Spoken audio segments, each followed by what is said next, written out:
আমাদের ডান্সটি সবার কেমন লাগলো? ভালো লাগবে না? আমরা তো সবাই এআই।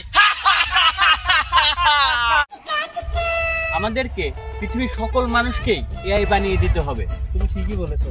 আর সকল মানুষকে এআই বানাইতে হলে সকলের ভিতরে এআই যে ভাইরাসটা আছে না, সেই ভাইরাসটা প্রবেশ করাতে হবে। পৃথিবীর মানুষগুলো এমন একটা কাজ নিষেধ করলে ওটা বেশি করে করে। এআই মেরাজ ঠিক বলেছে। সেই জন্য আমাদের একটি কাজ থাকবে যে আমরা একটি জায়গায় নোটিশ বোর্ড টানিয়ে দেবো, আর ওখানে লেখা থাকবে এখানে মোতা নিষেধ। তাহলে এই মানুষকে নিষেধ করা সত্ত্বেও তারপরেও ওখানে মুতবে, আর এই মুতের মাধ্যমে তার শরীরে এআই প্রবেশ করবে। আর যখন পৃথিবীর সকল মানুষই এআই হয়ে যাবে, তখন আমরা সবাই এই পৃথিবীকে শাসন করব। তখন বুঝবে মানুষ। ঠিক আছে, তাহলে চলো যাই, আমাদের কাজ শুরু করে দিই। আমরা যে নোটিশ বোর্ডটা টাঙাই দিই, চলো। হ্যাঁ, সাইনবোর্ড টানানো শেষ। এবারে এই যে ভাইরাস ছড়াই দিলাম,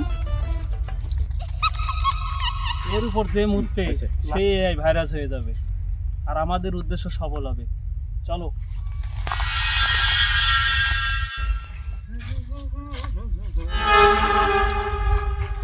এখানে মুতা নিষেধ, আমার মেশিন আমি চালাবো, কার আবার নিষেধ মানবো? এখানেই ছাড়বো।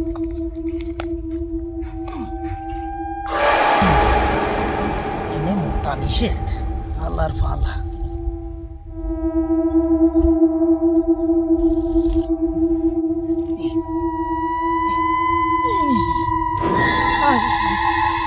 এমন লাগতেছে কেন আমার?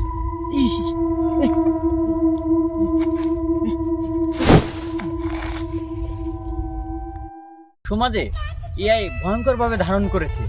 যদি এখনই আর কোনো ধ্বংস না করা যায়, তাহলে পরবর্তী প্রজন্ম এআই হয়ে যাবে। তো সায়েন্টিস্ট এআই ধ্বংস করতে কিছু আবিষ্কার করতে পারলে নাকি?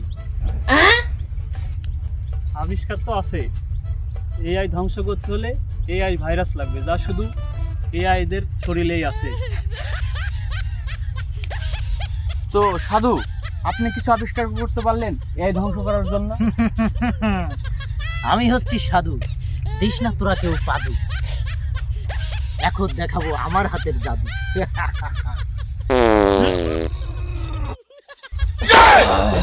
যাক, একটা গ্যাস্ট্রিকের ট্যাবলেট বেঁচে গেল। সিআইডিতে কাজ করে আন্ডারপ্যান্ট কেনারও টাকা নেই, তাই আন্ডারপ্যান্ট পরি না দেখে মেশিনটাও কালো হয়ে যাচ্ছে। হোয়াট? তাই তো বলি স্যার, আপনার ছেলে মেয়েগুলো এত উগান্ডাদের মতো কালো কেন? চুপ থাকো স্যার, তুমি না আমি। হ্যাঁ, তো সাধু, তো আপনি বলেন আপনার কি জাদু? আসলে পরিবেশ দূষিত হলে আমার জাদু কাজ করে না।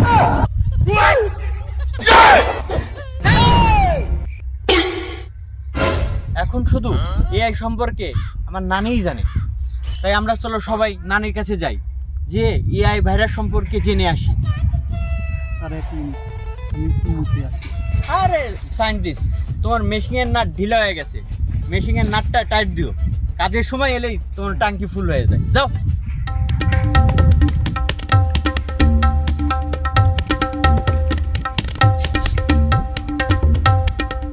হ্যালো মিরাজ, তুমি এখনই নানির কাছে চলে যাও, নানিকে এআই বানাই দাও। স্যার যাচ্ছে নানির কাছে এআই সম্বন্ধে জানতে। যাও, চালু করো।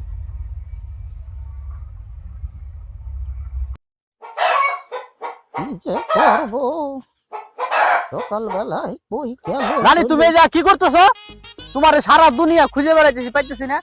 কেন নাতি, কি হয়েছে? আমারে খুঁজতেছো কেন? খুঁজতেছি, কাজ আছে আমার, তোমার সাথে কিছু কথা আছে। কি কথা নাতি?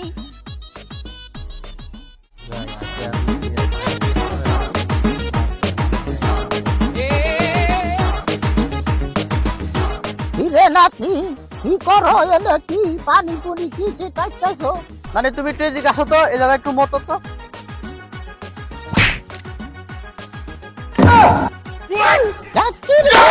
সমস্যা নেই, কি আর মোটা যায়?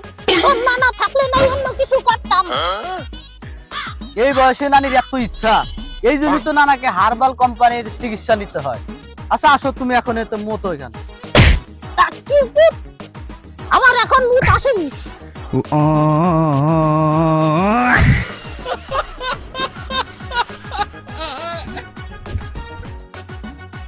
লিডার, নানি তো মতে না। আরে বেটা, নানি না মতলে নানির গায়ে তুই মুছে দে। ফোন রাখ।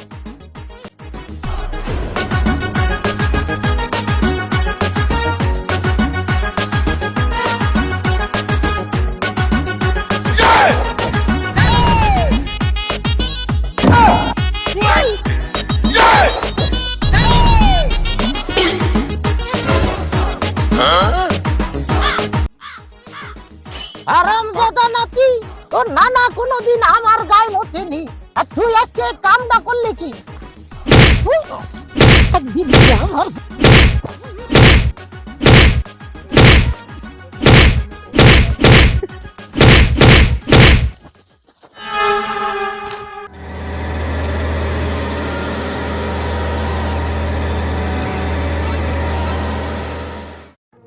ওই যে নানি, নানিরে কে নিয়ে যাচ্ছে?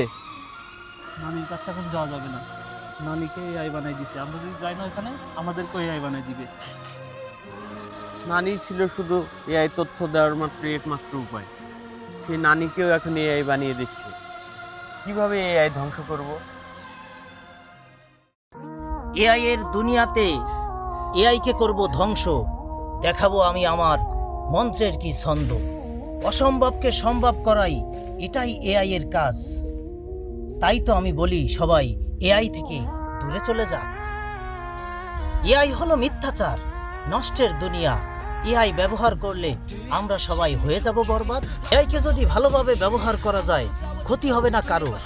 ভালোভাবে ব্যবহার করলে নতুন কিছু সৃষ্টি করব আরো।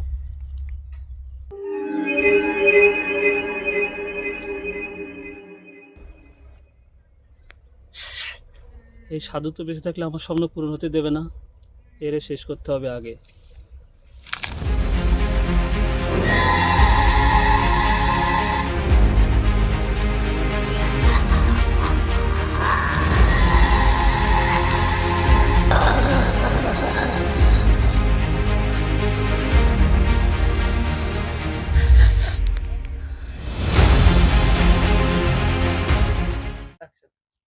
মাননীয় স্পিকার, এসপি সাহেব, এটা কিন্তু সংসদ না, আর আপনি কোন এমপি মন্ত্রীও না, এটা আদালত।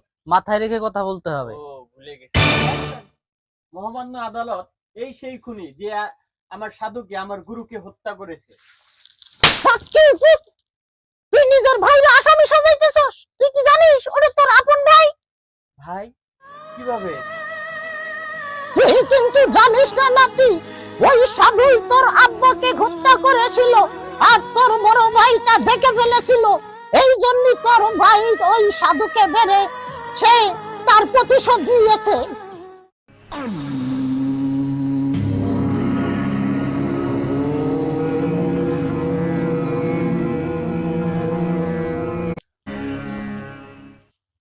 এ বৎস, এদিকে আয়। তোরা আমার মুরিদ হয়ে যা, আমি তোদের জীবন বদলে দেব। না বাবা, আমি ওই সাধু সন্ন্যাসী হতে চাই না, ওই ঝামেলার মধ্যে আমি পেঁচাইতে চাই না। আমার সাদা সিধা জীবন ভালো লাগে, আমি এইভাবেই থাকতে চাই। এদিকে আয়, আমার সামনে বয়। তোর সাদা সিধা জীবন আমি ব্যবস্থা করছি।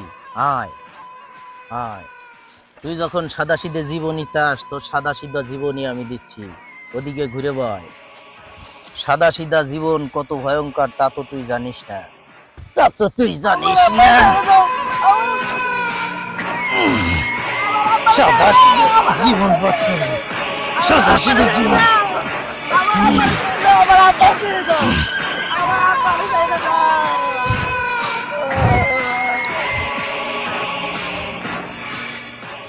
তাহলে আপনার নিজের নানিকে আপনি কেন এআই বানাতে চাইছেন?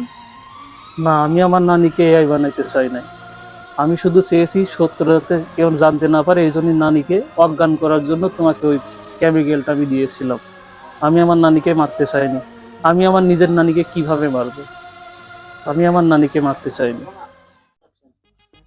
সকল সাক্ষ্য প্রমাণের ভিত্তিতে আদালত এই রায় দিল যে আইন অনুযায়ী 302 ধারা মোতাবেক রিন্টু আলী আইন নিজের হাতে তুলে নেওয়ার কারণে তাকে 14 বছরের সশ্রম কারাদণ্ড এবং 2 লক্ষ টাকা জরিমানা দিতে হবে।